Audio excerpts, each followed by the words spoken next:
उनका लालू परिवार, घूम फिर करके लालू परिवार। अरे भाई, यादव में और कोई पढ़ा लिखा नहीं है, कोई काबिल नहीं है इसके जैसा, ये जो 8वीं 9वीं फेल के जैसा कोई काबिल नहीं है। बताइए, लालू यादव के समय में करंट का तार पर लोग कपड़ा सुखाते थे, वो जानते थे कि साला 2-2 महीना तक लाइन नहीं आएगा। बताइए, ऐसा लालू यादव हर जगह जंगल राज, बात बात में जो है ना पिस्तौल से किसी को कोई भी सटा करके लूट लेना, अपहरण कर लेना, डकैती कर लेना। पहले कहते थे सुभाष चंद्र बोस, तुम हमें खून दो हम तुम्हें आजादी देंगे, कहते थे ना, तो वो उनका नारा था, कितना सुंदर नारा था।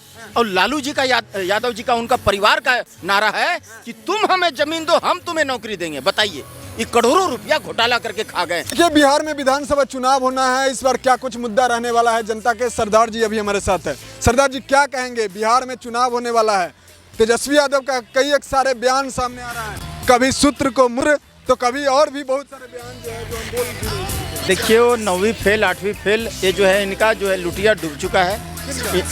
8वीं 9वीं फेल जो है, ये जो बोलते हैं कि भैया सूत्र को मूत्र बताते हैं, और उसके बाद तरबुजा को तजुर्बा को तरबुजा बताते हैं, है ना। इनका माँ जो है बोलती है कि सचिवालय को शौचालय बोलती है। तो ये अनपढ़ गंवार लोगों का खानदान है। ये लालू यादव जी बोलते हैं, जो भारत देश का जो लोकतांत्रिक का चौथा स्तंभ होता है, जो पत्रकार होता है, उसको कहते हैं दे देंगे 2 मुक्का की नाच के गिर जाओगे, उसको नाच के गिरा देंगे 2 मुक्का में। बताइए, ये भाषा है उनका।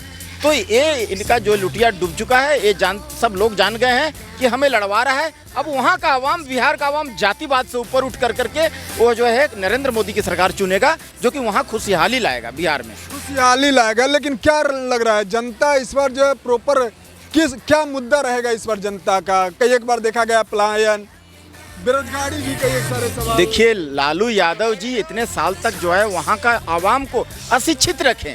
अगर पढ़ लिख जाएगा तो अपना हिस्सा मांगेगा, अधिकार मांगेगा।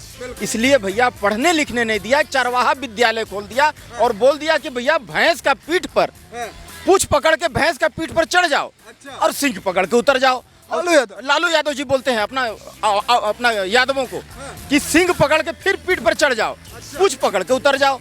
तो भैंस तक ही सीमित रखें। ऐसे करके जोकराई करके हंसा करके वहाँ का आवाम का कीमती वोट ले लेते हैं और मूर्ख बनाए रखते हैं। तुष्टीकरण, 3 चीज चलती है बिहार में, तुष्टीकरण, परिवारवाद, जातिवाद। क्या यादवों में ऐसा और कोई भी नहीं है योद्धा, महावीर, जो काबिल हो, जो कि मुख्यमंत्री बनाया जाए? घूम फिर करके उनका लालू परिवार, घूम फिर करके लालू परिवार। अरे भाई, यादव में और कोई पढ़ा लिखा नहीं है, कोई काबिल नहीं है इसके जैसा, ये जो 8वीं 9वीं फेल के जैसा कोई काबिल नहीं है। बताइए, तो ये चक्कर है। लेकिन यादव तो लगातार मसीहा मानते हैं ना लालू यादव। अरे मसीहा कब तक मानोगे, कब तक तलवा चाटोगे? अपना दिमाग इस्तेमाल करो मेरे भाई। हमारे यहाँ कहावत है, जो यादवों को समझा दे वो मर्द, जो यादवों को समझा दे, जो हईर को समझा दे मर्द। वो कहावत है ना कि पीवे मट्ठा और खावे लिट्टी चोखा और पनीर, और 2 पर भारी 1 अहीर। तो भैया 2 पर भारी बनिए, कोई दिक्कत नहीं है, लेकिन कहने का मतलब अपना बुद्धि का भी इस्तेमाल करिए, सही जगह वोट दीजिए, ताकि आपका देश विकसित हो, आपका राज्य विकसित हो, आप लोग को वहाँ रोजगार मिले। आप लोग को ट्रेन में भर भर के जो है दूसरे स्टेट में जाते हैं, मार खाते हैं, धक्के खाते हैं, गालियाँ सुनते हैं, जिल्लत की जिंदगी जीते हैं थोड़ा सा पैसा के लिए। अपने सरकार से वहाँ रोजगार मांगिए। लालू यादव जी 50 साल पीछे कर दिए अपने कार्यकाल में, 50 साल पीछे चल गए। तो नीतीश बाबू, धन्य हो कि नीतीश बाबू आए और जो है एडजस्ट करके जैसे तैसे करके लाइन में लाएं, रोड चौड़ाकरण, हर जगह लाइट। नहीं तो लालू यादव के समय में करंट का तार पर लोग कपड़ा सुखाते थे, वो जानते थे कि साला 2-2 महीना तक लाइन नहीं आएगा। बताइए, ऐसा लालू यादव हर जगह जंगल राज, बात बात में जो है ना पिस्तौल से किसी को कोई भी सटा करके लूट लेना, अपहरण कर लेना, डकैती कर लेना। कैसे जंगल राज की बात करेंगे? अभी भी पारस हॉस्पिटल में देखिए सर, जिसको मार पड़ा है वो कोई माने दूध का धुला हुआ नहीं है, वो एक साधारण नागरिक नहीं है, वो गैंगस्टर है। आप दुनिया ऐसा ही है सर, आप किसी को अगर मारिएगा ना तो आप 7 सुरक्षा में भी रहिएगा ना, 7 पाताल के अंदर सुरक्षा में भी रहिएगा ना, आपको ढूंढ के उसका जो है ना मार देगा आदमी।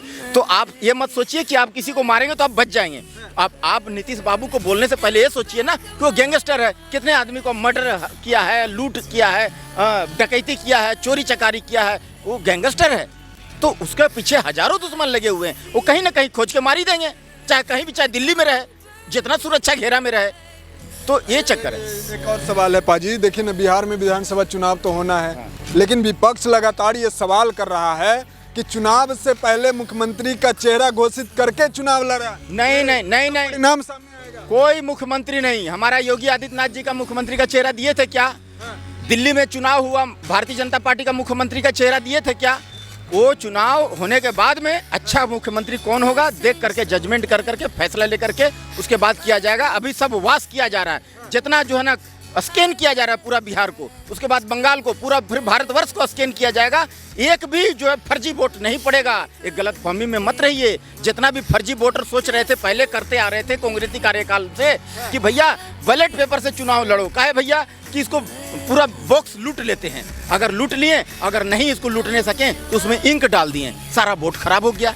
अब देखिए एडवांस हो गया। अब जो है अब जो ईवीएम से चुनाव होती है उसमें जरा सा भी धांधली नहीं होता है। कितना आदमी कहते हैं कि ईवीएम में गड़बड़ी कर दिया तो ये लगातार सवाल करते हैं ना, तो उनको मैं चैलेंज देता हूँ डंके की चोट पर आप मेरे पास आइए, आकर के यहाँ दिल्ली में चुनाव आयोग है वहाँ चलिए और मेरे साथ अपने साथ टेक्निकल एक्सपर्ट लेते आइएगा। जो आपका टेक्निकल एक्सपर्ट है कि वो जानते हैं कैसे हैक किया जाता है, ये पॉसिबल है इसमें ईवीएम में हैक करना, उसको लेते आइए। हम अपना पॉकेट से 1 लाख रुपया इनाम देंगे, उसको करके देखिए, करके दिखाइए। लगातार अभी वोटर का वेरिफिकेशन चल रहा है, लेकिन बहुत सारे ऐसे जो मजदूर तबके के जो लोग हैं वो दूसरे राज्य में रह करके मजदूरी करते हैं, उन लोगों को काफी समस्या होगा। वो जो है वोट से वंचित रह जाएंगे वोटर लिस्ट। नहीं, वो भी अपना अपडेट करा लें, अपना जो है डॉक्यूमेंट्स है उनका अपडेट करा लीजिए और उसको अपडेट करा लेने के बाद आप फोन से ही जो है आप अपना वहीं से बैठे बैठे अपना वोट कर सकते हैं। ऐसा सिस्टम कर दिए हैं। अभी बिहार पहला ऐसा राज्य बन जाएगा जहां आप फोन से जो है, फोन से ही आप जो है ना वहां पर OTP के जरिए आप अपना एक फोन से 2 आदमी वोट कर सकते हैं घर बैठे घर। मुख्यमंत्री के चेहरा की बात की जाए तो कौन सा वो बेस्ट चेहरा है? 3-4 चेहरा जो है लगातार। कोई मुख्यमंत्री अभी ढंग का समझे में नहीं आ रहा है, कोई ढंग का समझ में नहीं आ रहा है। युवा की बात किया जाए, कोई युवा हुआ नहीं, कोई तेजस्वी और चिराग पासवान तो कहीं बहुत बेटर हैं, लेकिन तेजस्वी कहाँ से आ गए? उनका तो कोर्ट कचहरी देखिए, उनका माथा पर क्या लिख दिया देखिए, तो आप देखिए ना भैया पढ़ कर करके। नहीं नहीं नहीं नहीं नहीं, तेरा बाप चोर है लिख दिया, कोर्ट कचहरी देखिए ना लिख दिया उसका, तेरा बाप चोर है। तो वो चारा चोरी का केस में अभी तक लटक रहे। पहले कहते थे सुभाष चंद्र बोस, तुम हमें खून दो हम तुम्हें आजादी देंगे, कहते थे ना, तो वो उनका नारा था, कितना सुंदर नारा था। और लालू जी का यादव जी का उनका परिवार का नारा है कि तुम हमें जमीन दो हम तुम्हें नौकरी देंगे। बताइए, ये करोड़ों रुपया घोटाला करके खा गए, है ना।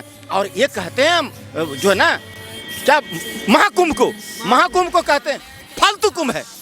बताइए, इनका चंद्रशेखर यादव बोल करके कोई शिक्षा मंत्री है था, वो क्या कहता था ये रामचरितमानस जो है पोटासियम साइनाइड है। बताइए, और ये राम को रथ को रुकवाने वाले लालू प्रसाद यादव जी, ये जान जाइए भैया कि आप राम द्रोही का साथ अगर दोगे तो श्री राम प्रभु आपके ऊपर अमोघ बाण छोड़ देंगे, 7 पाताल में भी रहोगे, आप बच नहीं पाओगे। जो राम का नहीं हो किसी काम का नहीं मेरे भाई। राहुल गांधी साथ है, राहुल गांधी। अरे राहुल गांधी साथ है, सावन में भी जो है मटन वगैरह। अरे भाई मेरे भाई, ये राहुल मौलाना खान की बात मत करो। हम ये राम रथ रुकवाने वाले लालू प्रसाद यादव जी का बात कर रहा हूँ। अगर ये इनको अगर कोई वोट दिए तो आप समझिए कि राम द्रोही के कैटेगरी में आएंगे। कैसे? ये राम रथ रुकवाने वाले हैं। राम को रथ को रुकवा दिए थे ना। महाकुंभ जो सनातनियों का सबसे पवित्र माने गंगा बड़ी क्या कहते हो उसको, गंगा बड़ा न नहीं गंगा बड़ा न जमुना, गंगा कैसे करके है, तो गंगा बड़ी न गोदावरी ना तीर्थ बड़े प्रयाग, सकल तीर्थ का पुण्य वहीं जहाँ हृदय राम का वास। तो सभी तीर्थों का राजा प्रयागराज, उसको उस महाकुंभ को वो फालतू कह दिए लालू प्रसाद यादव जी। तो उनको कौन वोट देता है ये बात जान जाइए। अगर आप उनको वोट दीजिएगा तो आप श्री राम प्रभु से जो है ना आपका बैर हो जाएगा, ये बात जान जाइए। जाके प्रिय न राम वैदेही तजिए ताहि कोटि बैरी सम जद भी परम स्नेही। यदि आपका श्री राम प्रभु को जो हृदय में धारण नहीं करता है ना, उसको करोड़ों शत्रुओं के बराबर त्याग कर देना चाहिए, उसका मुंह पर थूक देना चाहिए। ऐसा विनय पत्रिका में गोस्वामी तुलसीदास जी बोले हैं। तुलसीदास जी बोले हैं। एक और सवाल लगातार बिहार में उठता रहता है, भूरा बाल साफ करो, भूरा बाल साफ करो। इसका मतलब होता है भूमिहार ब्राह्मण को साफ करो। तो ये सब लगातार सही है। लालू यादव जी जातिवाद की राजनीति करते आए हैं, और जो स्वर्ण है, जो भूरा बाल बोलते हैं, भूरा बाल साफ करो, शुरू से उनका जो है नारा रहा है। भूरा बाल माने भू से भूमिहार, हाँ, र से राजपूत भूरा, और ब से ब्राह्मण, ल से लाला। इनको मार दो, कहानी खत्म कर दो इनका, ये इनका नारा रहा है। और खाली यादवों को बढ़ावा दिए हैं, मुस्लिमों को बढ़ावा दिए हैं। अब ये नहीं चलेगा, हिंदू मुस्लिम सिख ईसाई सब हम लोग मिल के रहेंगे। और ऐसे ऐसे जो है ना ये तोड़ने वाले, जातिवाद करने वाले ऐसे नेताओं को बाहर का रास्ता दिखाने का काम करेंगे। ये बात जान लीजिए, जो राम का नहीं हो किसी काम का नहीं। अगर आपको श्री राम प्रभु पर फिर से, श्री राम प्रभु को 500 साल के लिए फिर से अगर उनको वनवास भेजना है और राम द्रोही बनना है और श्री राम प्रभु को नकारना है और राम मंदिर में ताला लगवाना है, तो आप लालू यादव जैसे पार्टी को, आरजेडी को आप वोट दे सकते हैं। आपको अगर श्री राम प्रभु से बैर है, श्री राम प्रभु को फिर से वनवास भेजना है, तो आपको लालू प्रसाद को वोट दीजिए। और नहीं तो श्री राम प्रभु को और जो है बढ़िया से और भव्य हर जगह जो है उनको हर जगह उनका भक्ति करना है, हर जगह मंदिर और देखना है और आगे अयोध्या धाम को बढ़ते देखना है, तो आपको मोदी साहब को वोट देना होगा। आपको अपना दिमाग से काम करना होगा। सरदार जी बहुत बहुत धन्यवाद। तो कुल मिलाकर इनका जो राय था वो हमने सुनाया। अब आपका प्रतिक्रिया क्या कहता है नीचे कमेंट में इंतजार रहेगा। मिलते किसी खास खबरों के साथ, तब तक ले दीजिए इजाजत। जय हिंद, जय भारत।